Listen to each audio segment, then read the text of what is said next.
प्रिय विद्यार्थियों, नमस्ते। मैं Sonkiya madam, Christ church convent school Gadarwara digital class में आपका स्वागत है।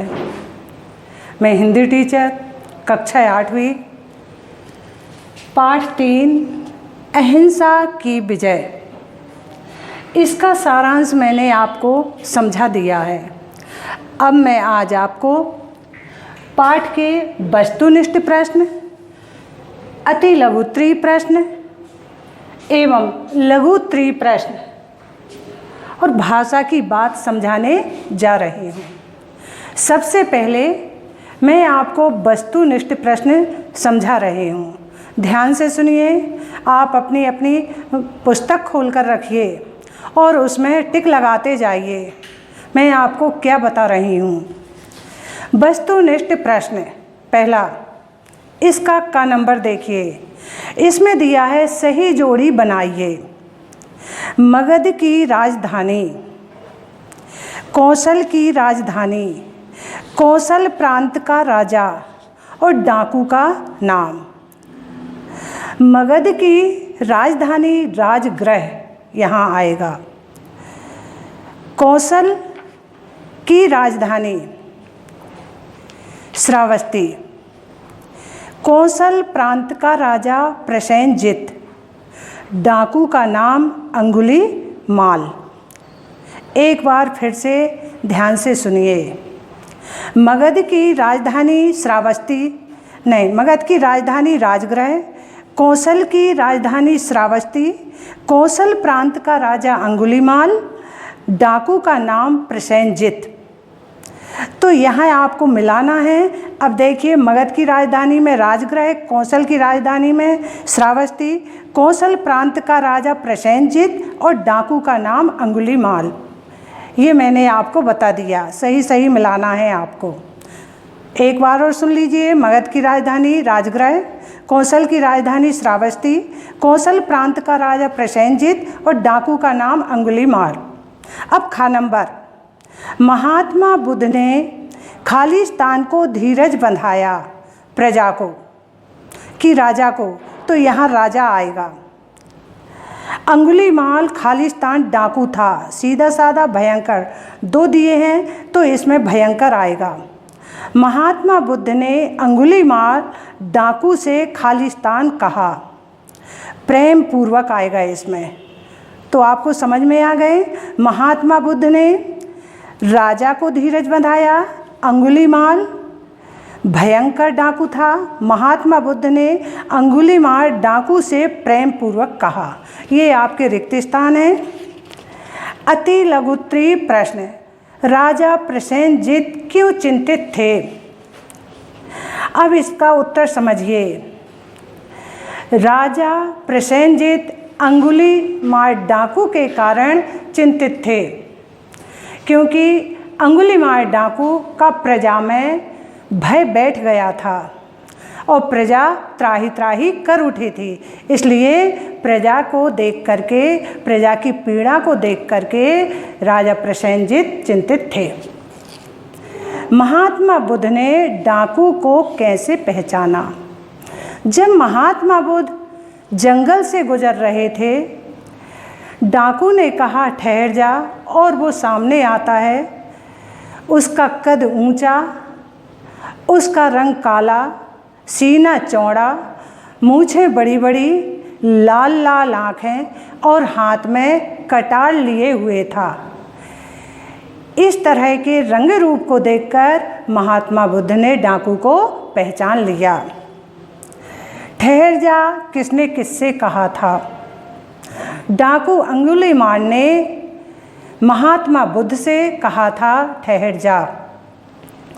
महात्मा बुद्ध के चेहरे पर सदैव मुस्कान क्यों रहती थी? महात्मा बुद्ध ने आत्मज्ञान प्राप्त कर लिया था, जिस कारण से उनके चेहरे पर सदैव मुस्कान रहती थी। लघुत्तरीय प्रश्न, डाकू का नाम अंगुलीमाल क्यों पड़ा? डाकू एक कुख्यात था। वह प्रजा में त्राही त्राही मचाए हुए था। उसने 1000 लोगों की हत्या करने की प्रतिज्ञा की थी। 1000 लोगों की हत्या करने का हिसाब वो नहीं रख पा रहा था। उसने एक युक्ति सोची, क्यों ना हत्या करके प्रत्येक आदमी की एक एक उंगली काटते जाऊं और उस उंगली की एक माला बनाते जाऊं, जिसे मैं गले में डाल लूं और समय आने पर मैं इन उंगलियों को गिन लूँगा। इन उंगलियों को मैं गिन लूँगा। उंगली की माला पहनने के कारण उस डाकू का नाम अंगुलीमाल पड़ गया। पहरेदार के रोकने पर भी महात्मा बुद्ध जंगल में क्यों प्रवेश कर गए? पहरेदार के रोकने पर भी महात्मा बुद्ध जंगल में प्रवेश कर गए, क्योंकि उन्होंने आत्मज्ञान प्राप्त कर लिया था। उन्हें किसी का डर नहीं रहा था। इस कारण से वो जंगल में प्रवेश कर गए। महात्मा बुद्ध जंगल में जाते समय क्या विचार कर रहे थे? महात्मा बुद्ध जंगल में जाते समय विचार कर रहे थे, आदमी आदमी को क्यों मारता है? जीव जीव को देख करके प्रसन्न क्यों नहीं होता? यह विचार कर रहे थे। द नंबर, अंगुलीमाल का हृदय परिवर्तन कैसे हुआ? अंगुलीमाल जब महात्मा बुद्ध के सामने आया, महात्मा बुद्ध ने अंगुलीमाल को शांतिपूर्वक समझाया कि यह जीवन बहुत छोटा है और इस छोटे जीवन में तुम हिंसक कार्य करते जा रहे हो। हिंसा का कार्य करने से तुम कब रुकोगे? मैं तो ठहर गया, क्योंकि मुझे आत्मज्ञान प्राप्त हो गया। प्रेम पूर्वक बातें सुन करके उसका हृदय परिवर्तित हो गया और वह महात्मा बुद्ध के चरणों में झुक गया और महात्मा बुद्ध का शिष्य बन गया। इस तरह उसका हृदय परिवर्तन हो गया। आगे का प्रश्न, भाषा की बात।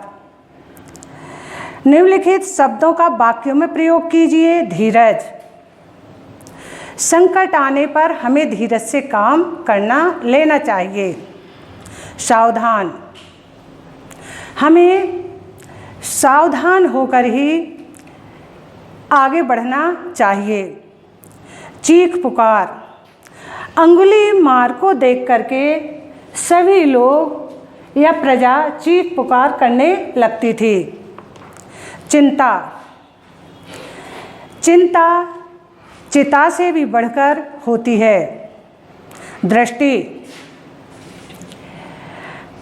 शिक्षक की दृष्टि में सभी विद्यार्थी समान होते हैं। प्रेम पूर्वक, महात्मा बुद्ध ने अंगुलीमाल को प्रेम पूर्वक समझाया। विपरीतार्थी शब्द। जन्म, इसकी जोड़ी बनेगी मरण से। सुखी दुखी, हिंसा अहिंसा, सरल कठिन, शांति अशांति। समानार्थी शब्द पर गोला लगाइए। समानार्थी शब्द सभी जानते होंगे। समान अर्थ बताने वाले शब्दों को ही समानार्थी शब्द कहते हैं। पेड़, अब इसमें दिया है वृक्ष, पानी, आग, जंगल, तो इसमें आएगा वृक्ष। आप वृक्ष पर गोला लगाएंगे। राह, राजा, तरु, रास्ता, हवा, तो राह का आएगा रास्ता। आँख, आँख के दिए हैं सागर, नदी, नव, नेत्र, तो नेत्र में गोला लगाएंगे। इस तरह आपके भाषा की बात जितना मैंने समझाया है उतना आपको कॉपी में करना है। और जो समझ में नहीं आता आप वीडियो खोल करके फिर से देख सकते हैं। धन्यवाद।